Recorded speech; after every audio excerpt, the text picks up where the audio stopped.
Bonjour, bonsoir, mesdames et messieurs, où que vous soyez dans le monde. Bienvenue dans cette émission African People Podcast. Cette émission est consacrée à l'actualité africaine sur tous les domaines, politiques, économiques, culturels, historiques, et aussi avoir des invités de grandes personnalités. J'ai l'honneur de vous présenter Monsieur l'ambassadeur Nicolas Norman. Il est l'auteur de le grand livre de l'Afrique, Paris et Rolls en 2019. Monsieur Nicolas est l'ancien ambassadeur de France au Sénégal, au Mali et au Congo. Merci beaucoup, Monsieur l'ambassadeur, d'avoir accepté mon invitation. Avec plaisir et bonjour à tous. Merci. Quelle est votre analyse pour la crise malienne, Monsieur l'ambassadeur?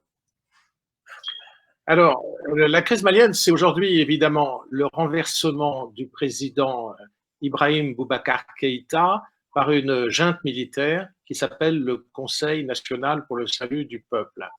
Tout le monde parle de coup d'État et les condamnations sont pratiquement universelles. En réalité, il faut regarder les choses de plus près. Je pense qu'avant ce renversement du président, il y avait une crise très grave qui s'annonçait. Depuis le mois de juin, il y avait une sorte d'insurrection sociale et politique à Bamako qui s'ajoutait naturellement à la crise multidimensionnelle du Mali, des zones rurales en particulier. Et en fait, le problème est que le président et l'opposition n'arrivaient plus à dialoguer. Il n'y avait plus du tout de dialogue et de ce fait, la situation était lourde de menaces. On voyait bien que si la situation de blocage persistait, l'État commençait à ne plus fonctionner, les fonctionnaires se mettaient en grève, la population devenait de plus en plus mécontente, il y avait de plus en plus de grèves dans le secteur privé aussi, et des extrémistes pouvaient profiter de cette situation, éventuellement des djihadistes, éventuellement des extrémistes de gauche aussi. Toutes sortes de personnes pouvaient profiter de la situation. Et je crois que les militaires ont essayé de dénouer cette crise et de rétablir un fonctionnement de l'État. Alors, on s'attendait à un coup d'État militaire parce que c'était la seule manière de dénouer cette crise, de rétablir un fonctionnement de l'État. Étant donné que le président et les personnalités qui étaient à l'origine de cette crise, de cette contestation, ne pouvaient plus dialoguer avec le président et le Premier ministre, il fallait faire quelque chose. Le blocage était complet. Alors, les militaires qui ont pris le pouvoir, c'est un groupe de 5 colonels apparemment, qui étaient inconnus du public pratiquement auparavant. Ils ont annoncé qu'ils prenaient le pouvoir non pas pour le conserver, mais pour le transmettre dès que possible à une autorité de transition civile. Ils ont dit donc, ça c'est très important, et ils ont souligné leur volonté de rétablir le fonctionnement de l'État et la continuité, et ils ont affiché un programme démocratique. Donc maintenant, il y a une réaction positive de l'essentiel de la population et la communauté internationale qui, dans un premier temps, a condamné le coup d'État, est obligée de plus en plus de faire face à la réalité. La réalité, c'est que si on veut un retour rapide au pouvoir civil, à la démocratie et à un fonctionnement de l'État, il faut discuter avec ces militaires qui ont fait une déclaration très modérée, de bonne volonté, où ils ont expliqué qu'ils n'étaient pas là pour assurer le pouvoir, mais pour le transmettre donc aux civils. Donc il faut les prendre au mot. Alors certaines questions se posent, mais pour l'instant, je pense que les premières réactions devraient être plutôt positives. Bien, monsieur. Alors, selon vous, quelle est la raison qui a poussé les Maliens à demander le départ d'Ibeka, étant un président qui est élu démocratiquement? Oui, tout à fait. Normalement, son mandat se terminait en 2023, mais le Mali était en situation de crise générale. D'abord, cette crise est héritée de la situation de 2012, c'est-à-dire du coup d'État précédent. Mais le coup d'État précédent était lui-même intervenu dans une situation très difficile, puisque l'armée malienne avait été battue, la moitié du territoire, toute la partie nord, était occupée par des djihadistes. Il y avait eu aussi des mouvements séparatistes. Et donc, après 2012, il y a eu une élection qui a été organisée en 2014. Il y a eu une intervention de l'armée française en 2013 auparavant pour libérer le nord du territoire, même s'il y a des contestations sur la question de Kidal qui a été pas exactement libéré, mais donné à un mouvement séparatiste qui s'engageait à ne plus être séparatiste, mais à devenir autonomiste. Et il y a eu ensuite un accord signé à Alger en 2015 qui devait normalement assurer la paix et la réconciliation. En fait, depuis 2015, la situation s'est dégradée. Alors d'abord, cet accord dont je viens de parler, l'accord d'Alger, a été très mal appliqué, il y a eu des difficultés. Les groupes armés signataires ne se sont pas désarmés. On espérait normalement que ça se fasse très vite et le désarmement n'est pas terminé du tout aujourd'hui. Et en plus, les djihadistes ont augmenté leur activité, se sont étendus, donc il y a de plus en plus d'insécurité dans le pays. Et la situation sociale et économique s'est dégradée également. Et donc, il y a un mécontentement très général, parce que le président, en étant élu en 2014, avait naturellement promis qu'il allait résoudre cette crise très grave dans laquelle était plongé le Mali. Et en fait, il n'a pas donné le sentiment d'avoir une vision, une stratégie. Il n'a pas su convaincre la population qu'il pouvait apporter des solutions. Et en plus, personne n'a vu ces solutions arriver, puisque la situation n'a cessé de se dégrader. Et lorsqu'il y a eu cette volonté de discuter avec lui, en fait, rapidement, les choses se sont bloquées entre la partie la plus militante de l'opposition, qui a formé un mouvement qui s'appelle le F5, et puis le président. Certaines concessions auraient dû être faites par le président. Le président a géré un peu maladroitement cette affaire et l'opposition s'est radicalisée. Alors, il faut ajouter qu'il y a eu au mois de juillet entre 11 et 25 morts tués par les forces de l'ordre qui ont tiré à balles réelles et que ceci a aggravé la situation, a radicalisé l'opposition, a rendu la recherche d'une solution beaucoup plus difficile. Maintenant, monsieur, parlons de l'imam Dicko. Pensez-vous que l'imam Dicko a joué un rôle finalement concernant ce changement de pouvoir? Oui, oui, alors l'imam Dicko a joué un rôle très important pour plusieurs raisons. D'abord, il n'y avait plus de chef de l'opposition puisque Soumaïla Cissé est prisonnier des djihadistes actuellement. Deuxièmement, la classe politique qui s'est rebellée contre le président, c'était des gens connus, c'était des gens qui avaient été ministres du président en question, Ibeka, ou bien de premier ministre de l'ancien président. Et ces personnes étaient quelque peu discréditées auprès de l'opinion publique. La classe politique n'avait pas un grand prestige parce qu'elle avait contribué quand même à la crise, elle n'avait elle-même pas apporté de solution, elle n'avait pas pu infléchir le président aussi dans le sens bénéfique. Et donc, et l'imam Dicko, par ailleurs, est une personnalité qui avait une grande réputation puisqu'il critique la corruption, la mauvaise gouvernance, et c'est une autorité morale, indépendamment de ses convictions religieuses un peu particulières, parce qu'il n'incarne pas le courant majoritaire de l'islam au Mali. Il est wahhabi et non pas malékite, soufi ou non. Mais les gens ont mis de côté ces petites différences d'interprétation de l'islam. Ils ont considéré que l'imam était une autorité morale et lui-même a tenu un discours rassembleur. Il a dit qu'il n'a pas du tout mis l'accent sur ses particularités religieuses parce qu'il avait quand même un passé, cet imam. On savait qu'il était ultra conservateur, qu'il avait fait des déclarations plus ou moins favorables aux djihadistes à certaines époques, ou en tout cas qu'il voulait négocier avec eux.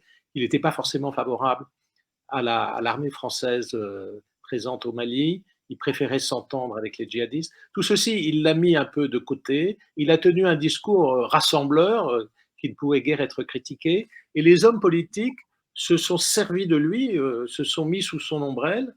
Et lui-même a gagné en importance et en aura parce que tous les hommes politiques le considéraient comme une autorité morale. Alors, il a aussi tenu un discours politique. Il a tenu un discours assez radical. À un moment donné, il y a eu un certain flottement. Il avait renoncé à exiger la démission du président. Il a vu qu'il n'était pas très suivi dans ce domaine. Et donc, il s'est remis à demander la démission du président et aussi du Premier ministre. Et en fait, il a porté tout le mouvement avec lui. Alors, aujourd'hui, c'est pas lui et c'est pas le mouvement M5 qui a fait partir directement le président, ce sont des militaires. Donc, il y a eu un certain moment d'étonnement et on peut dire que les militaires ont coupé l'herbe sous le pied à l'imam Mahmoud Dicko ainsi qu'au mouvement M5. Et je pense que les militaires ne sont pas exactement le reflet de l'imam Dicko ou du mouvement M5, mais que plutôt ils sont en train de chercher à remettre la balle au centre, c'est-à-dire qu'ils ne sont pas associés à une partie très particulière de l'opinion publique. Ils veulent prendre contact avec l'ensemble des autorités politiques, des hommes politiques, des partis politiques. Et on voit bien qu'ils ont reçu aussi bien des pro-IBK que des gens du mouvement M5 de l'opposition, et qu'ils ont fait aussi un appel à la société civile. Donc, leurs contacts se veulent beaucoup plus larges que le mouvement M5, ce qui est une bonne chose, parce qu'ils apparaissent ainsi comme impartiaux et non pas comme des partisans. Ce n'est pas une junte militaire partisane qui aurait une couleur idéologique particulière. Ce sont des gens qui veulent restaurer la démocratie avec toutes ses composantes. Dans une démocratie, il y a des gens qui ont des opinions extrêmement différentes.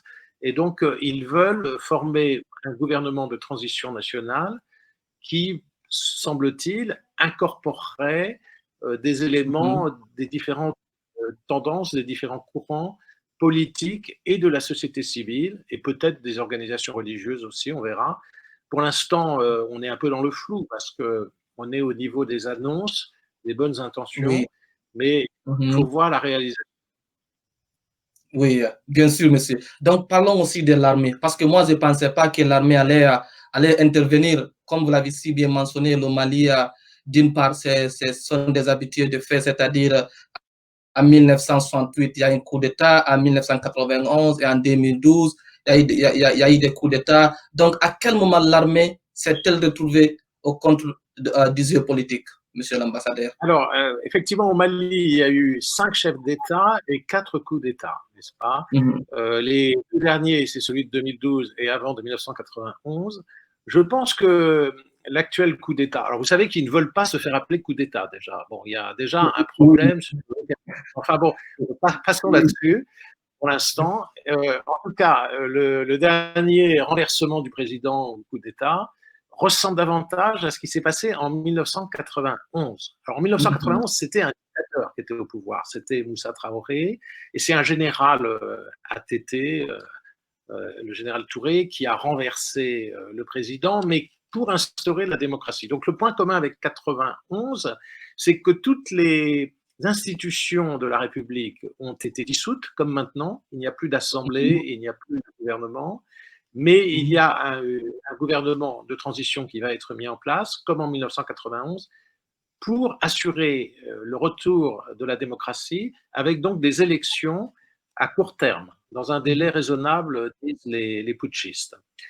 Donc ça, c'est comme en 91, parce qu'en 2012, c'était un militaire qui a fait le coup d'État, mais il n'avait pas l'intention de restaurer la démocratie, puisqu'on était en démocratie, et au contraire, il voulait instaurer un régime militaire. Voilà. Donc, et en plus, il n'était pas soutenu par les gradés de l'armée. C'était quand même au départ des sous-officiers qui s'étaient mutinés.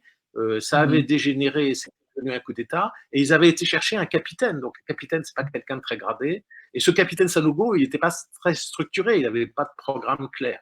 Donc, l'organisation régionale de l'Afrique de l'Ouest, la CEDEAO, en 2012, était rapidement intervenue avec des menaces de sanctions, comme maintenant d'ailleurs, pour écarter ce capitaine Sanogo qui s'était mis un peu en retrait tout en essayant de continuer à tirer les ficelles. Ça, c'était la situation de 2012. Alors, on voyait bien que chaque cas est très différent. Ici, il y a quand même des caractéristiques particulières. D'abord, il n'y a pas eu d'effusion de sang. C'est un coup d'État pacifique qui refuse l'appellation de coup d'État parce qu'ils disent nous sommes intervenus simplement pour débloquer une situation et pour remettre les pendules à l'heure et pour refaire fonctionner les institutions. Donc, ce n'est pas exactement un coup d'État. Et deuxièmement, il y a un fort soutien populaire à ce renversement du président, ce qui n'était pas le cas non plus en 2012. Et donc, les circonstances de cet événement du mois d'août 2020 sont très particulières et méritent d'être prises en compte. C'est-à-dire, il ne faut pas se contenter de condamner un coup d'État parce que c'est un coup d'État. Il faut voir que sans ce coup d'État, de toute façon, la démocratie ne fonctionnait plus. De toute façon, les institutions étaient bloquées et des menaces très graves pesaient sur Bamako parce que le pays est en guerre quand même. Le pays est en guerre avec de nombreux groupes armés. La plupart sont djihadistes, mais pas seulement. Il y a toutes sortes d'insécurités dans le pays. Et donc, on ne peut pas se permettre de garder une situation complètement bloquée. Voilà. Donc, les militaires sont intervenus parce qu'ils ont senti le danger. Ils ont peut-être considéré aussi que le mouvement M5 contenait un certain nombre de gens qui voulaient chasser l'armée française, d'autres qui étaient peut-être des islamistes, on ne sait pas très bien. Donc, ces militaires ont voulu rétablir une démocratie ouverte à tous, une vraie démocratie pluraliste. Et ils ont craint que s'ils n'intervenaient pas, la situation allait échapper à tout contrôle et pouvait dégénérer au profit des extrémistes. Donc, pourriez-vous dire que le président Ibeka n'avait pas réussi à comprendre les Maliens? Alors, écoutez, c'est difficile de dire une chose aussi radicale. D'abord, je connais personnellement le président Ibeka et moi, j'avais des relations amicales avec lui. Je l'ai connu avant qu'il soit président et j'ai continué de le voir après. Je crois que c'était quelqu'un de bonne volonté, mais c'était quelqu'un qui était un peu âgé, qui était un peu malade, qui n'avait plus la santé et l'énergie pour gérer une situation de crise très difficile dans laquelle il fallait à la fois avoir une véritable vision qui lui manquait, une véritable stratégie qui lui manquait et une énergie qui lui manquait. Et donc, si on n'a pas ces qualités, qui sont des qualités très rares, qui sont les qualités d'un homme providentiel, dans une crise aussi grave que le Mali, il fallait une sorte de personnalité providentielle, un peu comme Paul Kagame au Rwanda après le génocide de 1994, n'est-ce pas, ou Nelson Mandela à partir de 1991. Ce sont des personnalités exceptionnelles qui, à partir d'une crise grave, comme connaît aujourd'hui le Mali depuis 2012, ont su relever le pays. Alors, ces qualités exceptionnelles, le président ne les avait pas. Il vivait un peu sur l'image qu'il avait laissée comme Premier ministre, un homme d'autorité, mais il avait un peu perdu cette autorité, il avait un peu perdu cette capacité de diriger, cette capacité de prévoir, cette capacité de convaincre. Donc moi, je ne suis pas aussi sévère que les critiques qu'on lui a faites. Ce n'est pas un tyran sanguinaire. S'il y a eu des morts dans les manifestations, c'est parce que les forces de l'ordre ont été débordées, elles ont été mal commandées, elles étaient mal équipées, voilà. Mais c'était, le président l'a dit, le Premier ministre l'a dit, ce n'était pas une répression assumée. Au contraire, ils ont demandé des sanctions eux-mêmes, une enquête sur ces tueries. Donc, c'était un régime qui était un peu à bout de souffle, c'était un régime qui était usé. Voilà. Je pense que la personne du président était un peu usée physiquement et que le régime était à bout de souffle. Ok. Donc, monsieur l'ambassadeur, nous avons écouté le porte-parole du CNSP, le colonel-major Ismaël Avag sur France 24, si je ne me trompe pas. Pensez-vous que l'armée va remettre le pouvoir aux civils?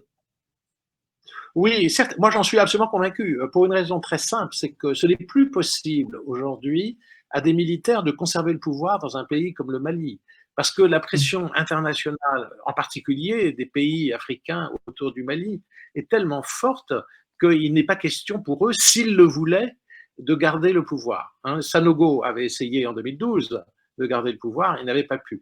Or, ces colonels, ils ont déjà annoncé dès le début qu'ils ne voulaient pas garder le pouvoir. Et je crois qu'ils sont sincères et de bonne foi, et que le risque qu'ils se divisent et que certains d'entre eux veuillent garder le pouvoir, on peut toujours imaginer, a peu de chances de se produire à cause des pressions internationales et parce que ça serait une trahison de leur engagement aussi. Okay. Mais ces pressions sont très très fortes. Il n'est plus possible d'avoir un régime militaire comme ça à partir d'une démocratie aujourd'hui en Afrique. Ça ne passe plus. Oui, on espère que ça ne passe plus, monsieur l'ambassadeur. Donc, parlons de la CEDEAO, monsieur l'ambassadeur. Nous avons vu les sanctions posées par la CEDEAO, ainsi de suite. Nous avons vu des délégations qui ont été au Mali, ainsi de suite. Il y a même une délégation aujourd'hui, Goodluck Jonathan, il est au Mali en ce moment. Donc, pensez-vous que la stratégie de la CEDEAO est une bonne stratégie? Alors, écoutez, oui, moi, je sais que la CEDEAO est très, très critiquée, surtout au Mali, Oui. mais je pense elle était complètement dans son rôle. Ils ont essayé de faire une médiation. La médiation, quand on regarde ce qu'ils ont proposé, c'était très raisonnable. Ils ont proposé de faire une nouvelle élection pour les députés qui étaient contestés, parce qu'au départ, c'est un contentieux électoral qui a déclenché la crise, il faut le rappeler aussi. 30 députés, les résultats avaient été inversés par la Cour constitutionnelle. C'est ça qui avait mis le feu aux poudres, qui avait été le déclencheur. Donc, il fallait traiter ça, il fallait traiter la question du gouvernement d'unité nationale, il fallait traiter la question du Conseil constitutionnel qu'il fallait refaire, réviser, changer. Donc, toutes ces propositions, et puis aussi faire des enquêtes sur les tueries du mois de juillet de cette année.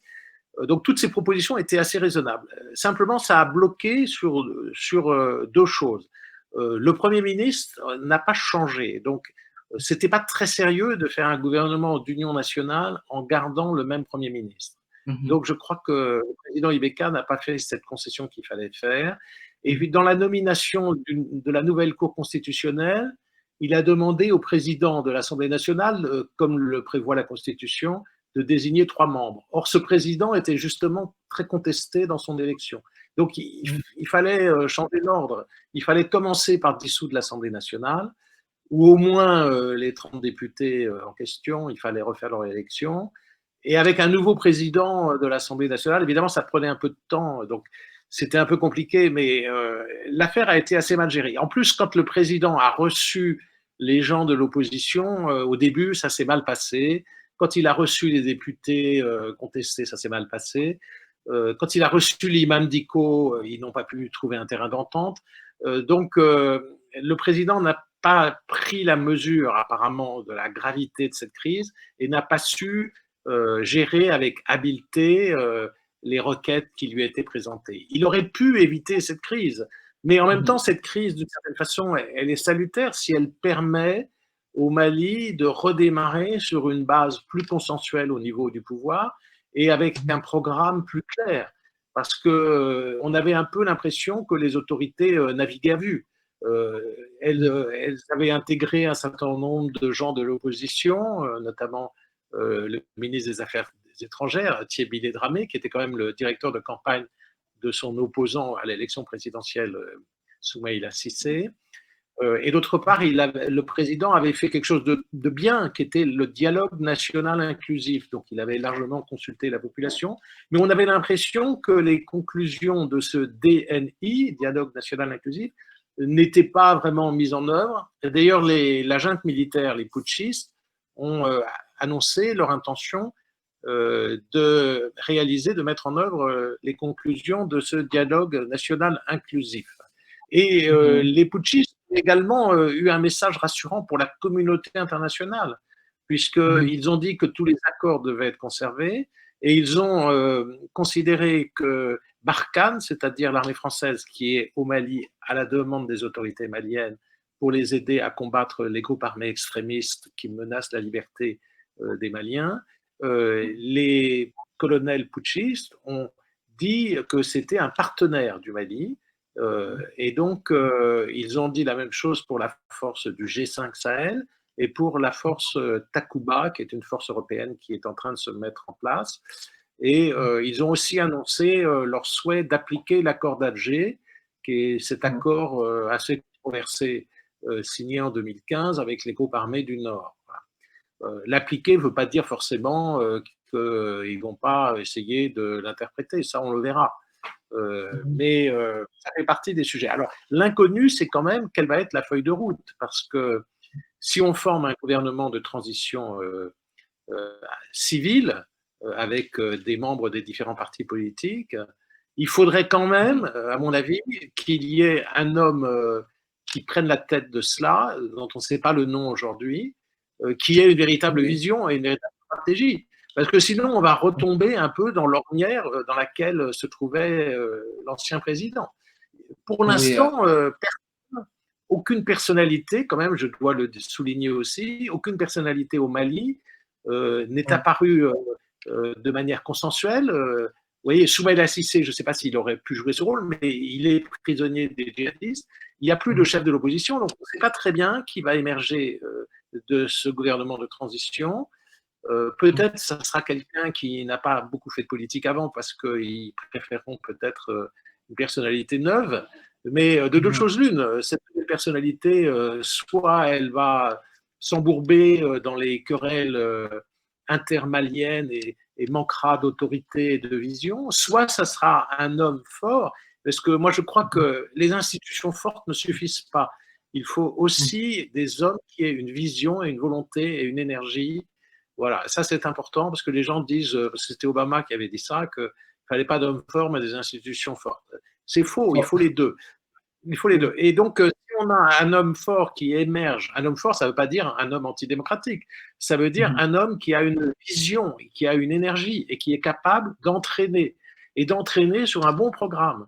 L'exemple, c'est Mandela ou Kagame. Voilà. Ce sont des gens qui ont sauvé leur pays d'une situation très grave. Donc, il faut souhaiter qu'une personnalité éminente, dont on ne sait pas le nom, dont on ne sait pas si elle existe aujourd'hui, mais il faut l'espérer, il faut souhaiter qu'une telle personnalité émerge à l'occasion de ces événements. Donc il y a quand même beaucoup d'incertitudes. La bonne volonté des militaires est une très bonne chose qu'il faut saluer. Enfin, je parle des militaires putschistes. Il faut aussi souligner que le président Ibeka n'a pas essayé de mettre des bâtons dans les roues. Il a fait une déclaration de démission que je voudrais saluer quand même, parce que dans cette déclaration de démission, il donne un message au reste de l'armée de ne pas s'opposer aux putschistes quand même, lorsqu'il dit qu'il ne veut surtout pas qu'aucune goutte de sang ne soit versée. D'autre part, c'est aussi une fin de non-recevoir vis-à-vis des menaces militaires de la CEDEAO. N'est-ce pas? Le président a quand même souligné que certes, ça ne correspondait pas à sa volonté de partir, ça, on l'aurait su sinon, mais que maintenant que c'était fait, il fallait que ça se fasse dans la douceur et pour le mieux. Voilà. Donc ça, c'est important. Je crois que le président, on voit bien qu'il n'a pas parlé avec un pistolet sur la tempe quand même. Il a dit des choses personnelles. Il a dit des choses personnelles. Il a essayé de plaider un peu ce qu'il avait fait. Voilà. Donc, son message mérite aussi d'être lu et médité quand même. Cet homme n'a pas que des défauts, hein, je le dis, c'est un homme de culture, un homme de bonne volonté, c'est pas du tout un tyran, c'est quelqu'un qui a beaucoup de qualités humaines, mais qui a été dépassé par une situation très très difficile. Ok. Donc, monsieur l'ambassadeur, quel est votre regard au Sahel et pensez-vous que la France a ses propres responsabilités? Bah écoutez, la France, elle a des responsabilités, mais contrairement à ce que beaucoup de gens pensent, la France n'a pas cherché à assumer ses responsabilités. Il faut le rappeler. En 2013, personne ne voulait aider le Mali en dehors de la France. Les autorités maliennes, c'était le président intérimaire Diokounda Traoré, il a demandé à la France d'intervenir parce qu'il y avait une situation d'urgence. Les groupes armés djihadistes menaçait de descendre vers le sud. Il n'y avait plus d'armée malienne parce qu'elle avait été battue déjà en 2012 dans le nord. Et donc, Serval, c'était le nom de l'opération militaire, est intervenu vraiment pour empêcher que le Mali se transforme en Afghanistan avec des sortes de talibans au pouvoir. Une situation qui aurait été extrêmement pénible pour l'essentiel de la population, pour toute la population, je peux dire. Donc, ensuite, une fois que l'armée française avait chassé ces bandes djihadistes, on a vu qu'elles se reconstituaient en zone rurale et Serval s'est transformé en Barkhane. Et les autorités maliennes ont demandé que Barkhane, c'est-à-dire l'armée française, les accompagne aussi longtemps que nécessaire.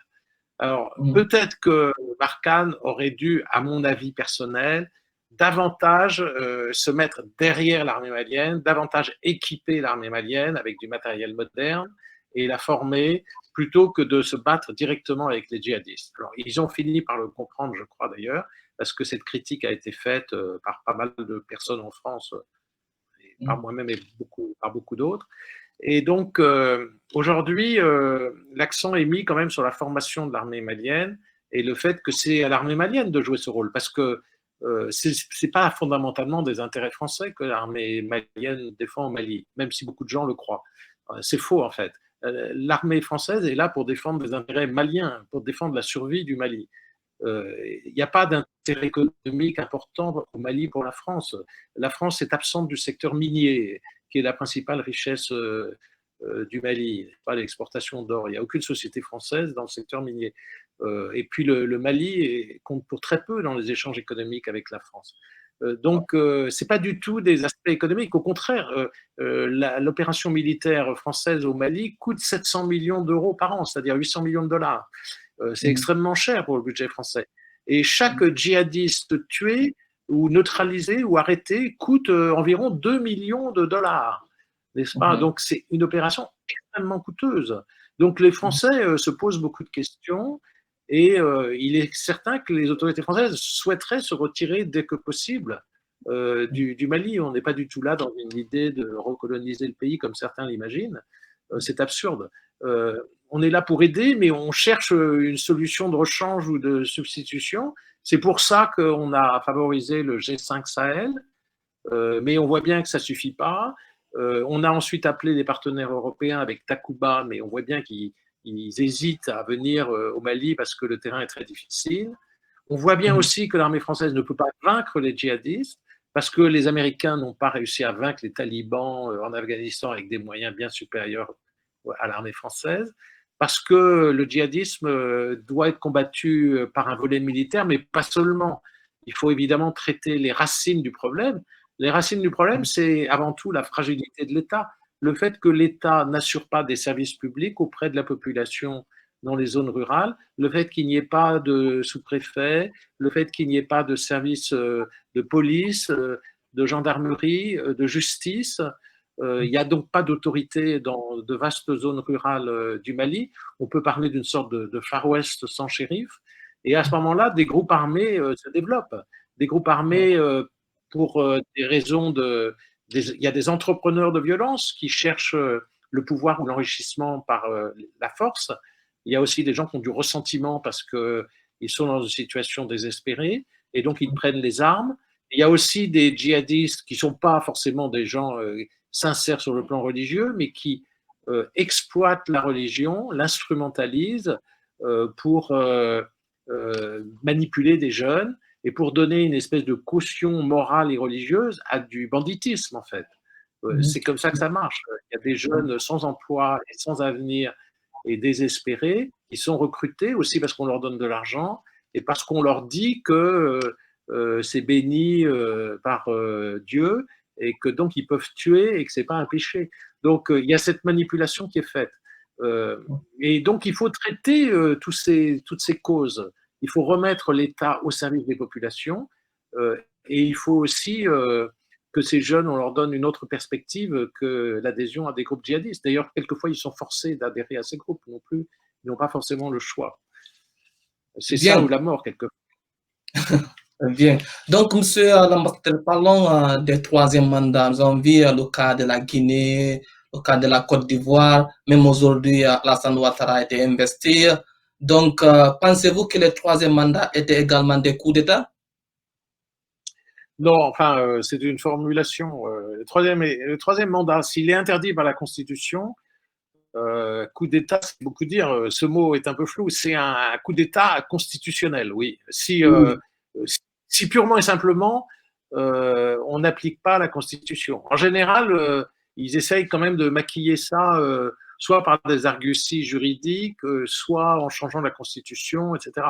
C'est rare qu'un président dise « je m'assois sur la Constitution et je fais un troisième mandat ». Donc, c'est pour ça qu'il est difficile de parler de coup d'État. C'est qu'ils arrivent souvent à trouver des astuces juridiques pour, par exemple, un référendum, des choses comme ça, un référendum dont les résultats sont contrôlés, ne sont pas forcément véritables, etc.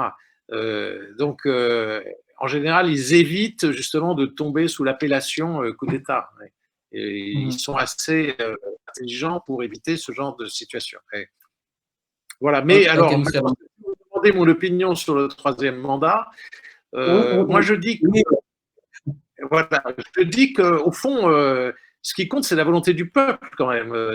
La volonté du peuple, c'est plus important que la Constitution elle-même, parce que si un leader, un dirigeant, vraiment fait un travail remarquable et apprécié de la population, pourquoi pas un troisième mandat?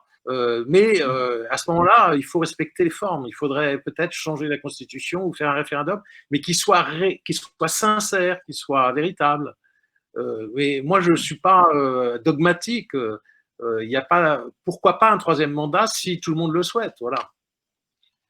mais, je n'en disconviens pas, monsieur l'ambassadeur, mais si le président, c'est un président qui est démocratiquement élu et aussi il a juré sur la Constitution de faire 2 mandats. Donc, s'il arrive à dire qu'il va faire un troisième mandat, donc ça, c'est contre la Constitution, monsieur l'ambassadeur.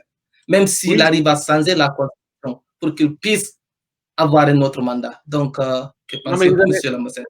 vous avez raison, mais si la volonté populaire réelle et sincère et que le président dont il s'agit fasse un troisième mandat, je ne parle pas pour tel ou tel président, hein, je parle en Oui, général, en théorie. en général. Oui, je ne porte pas de jugement sur la popularité de Alpha Condé ou de Alassane Ouattara. Ce n'est pas le problème que vous me soumettez, hein. Mais Mm. en théorie, la question s'est davantage posée au Rwanda d'ailleurs, puisque le président Kagame, lui aussi, je crois, il a fait un troisième mandat. Mm. Le président Kagame, il est très populaire au Rwanda et il a Mm. fait un travail remarquable de redressement du pays. Mm. Donc, ça aurait peut-être été dommage qu'il interrompe son travail, à moins d'avoir un successeur qui apparaît et qui ait les mêmes qualités que lui aussi. Ça compte Mm. aussi. Il faut voir aussi qui peut prendre la relève. Et il faut voir quelle est l'opinion publique. Moi, ce que je dis, c'est qu'il ne faut pas aller contre la volonté du peuple. C'est le principe de la démocratie.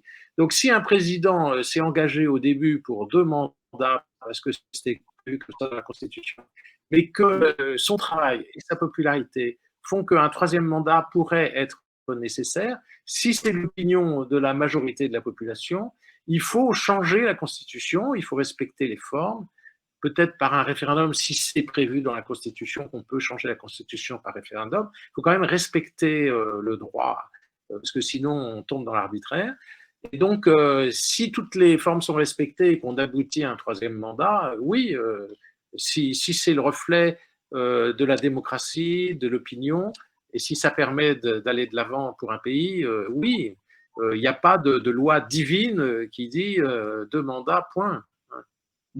Mais monsieur l'ambassadeur, vous savez très bien qu'en France et aux États-Unis, c'est 2 mandats juste. Donc, même si par exemple, même si Nicolas Sarkozy ainsi d'autres présidents, même si tu fais 2 mandats, même si tu arrives à faire de bonnes choses, monsieur l'ambassadeur, tu es obligé de céder pour un autre. Donc, c'est-à-dire que, donc, vous savez Ouais. qu'est-ce que je veux dire par rapport à cela, monsieur. Non, mais c'est un très bon argument, vous avez raison. Mais bon, parce que c'est vrai qu'au bout d'un moment, en France ou aux États-Unis, je pense, cette affaire de 2 mandats est sacralisée maintenant. Voilà, c'est sacralisé. Mais ce qui est sacralisé en Europe ou aux États-Unis ne l'est pas forcément en Afrique. Moi, Mhm. je ne parle pas non plus à la place des Africains. C'est aux Mhm. Africains de le dire. Mhm. En France, ça ne passerait pas un troisième mandat et probablement aux États-Unis aussi. Mais ça dépend de la culture de chaque pays, honnêtement, hein. Comme vous le savez, la démocratie n'est pas exactement identique dans les différents pays. La règle de base de la démocratie, c'est que la population doit choisir son dirigeant d'une Mhm. façon transparente et honnête. C'est ça la règle de base. Et que le président doit aussi, deuxième règle de base, que le président doit avoir des pouvoirs limités par un état de droit. Voilà. C'est Mhm. ça les 2 règles de la démocratie. S'il y a des contre-pouvoirs et un état de droit d'un côté, et que les dirigeants sont choisis par la population, on est dans une démocratie. L'affaire du 2 ou 3 ou 4 mandats, ça, c'est des règles que chaque pays adapte comme il le souhaite. Ok, monsieur. Donc, monsieur l'ambassadeur, quel est votre mot de la fin? Ben, mon mot de la fin, c'est que le Mali a échappé il y a quelques jours à une possible catastrophe parce que la situation devenait extrêmement menaçante. Donc, Je pense que les officiers dont il s'agit, qui sont putschistes, ont agi par patriotisme et pas par ambition. Et qu'ils sont sincères dans leurs déclarations. En plus, leur déclaration est très modérée et très structurée. Donc, ce sont des gens qui ont beaucoup réfléchi ou qui ont été très bien conseillés, je ne sais pas, les deux à la fois sans doute, et qui ont établi une perspective de rétablissement de l'État et de la démocratie au Mali. Donc, je pense que maintenant, la communauté internationale doit tenir compte de cette nouvelle donne et faire en sorte qu'elle fonctionne pour le bien du Mali et pour le bien aussi des partenaires du Mali. Et donc, il faut appuyer cette junte, mais pas les appuyer les yeux bandés en aveugle. Il faut les appuyer en s'assurant qu'ils appliquent leur programme et qu'ils appliquent leur programme de façon honnête et avec aussi l'accord de la population du Mali. Donc maintenant, il faut accompagner cette junte militaire pour rétablir dès que possible le fonctionnement normal de la démocratie au Mali. Et je l'ai dit tout à l'heure, ça ne suffira pas tout à fait. Il faut, pour que ça marche vraiment, qu'il y ait une vision, une stratégie qui ne soit pas juste le résultat d'un consensus mou, mais il faut quand même un homme qui ait une vision et une stratégie pour sortir le pays, parce que le pays a tellement de problèmes de fond. Qu'est-ce qu'on fait avec les djihadistes? Qu'est-ce qu'on fait avec les partenaires comme l'armée française? Qu'est-ce qu'on fait avec les anciens séparatistes qui ne sont toujours pas désarmés dans le nord et qui tiennent Kidal? Est-ce qu'il faut réviser de quelle façon l'accord d'Alger? Voilà quelques questions qui se posent. Aussi, quelle forme républicaine de l'État? Est-ce qu'on garde la laïcité, etc. Je crois qu'il y a un certain consensus à ce sujet quand même. Mais toutes ces questions doivent être reposées et il faut donner une feuille de route qui permette au Mali de sortir de sa crise. Il ne suffit pas de changer les dirigeants pour régler une crise. Il faut aussi que les nouveaux dirigeants apportent des solutions. Et ça, on ne le sait pas encore, mais il faut donc le souhaiter. Merci beaucoup, monsieur l'ambassadeur, d'avoir accepté mon invitation. Merci beaucoup, monsieur. Merci. Merci beaucoup d'avoir écouté cette émission African People Podcast. N'oubliez pas de vous abonner sur mes comptes sociaux, Facebook, Instagram, YouTube. Alors là, vous ne manquerez jamais une autre émission. Merci beaucoup. À la prochaine.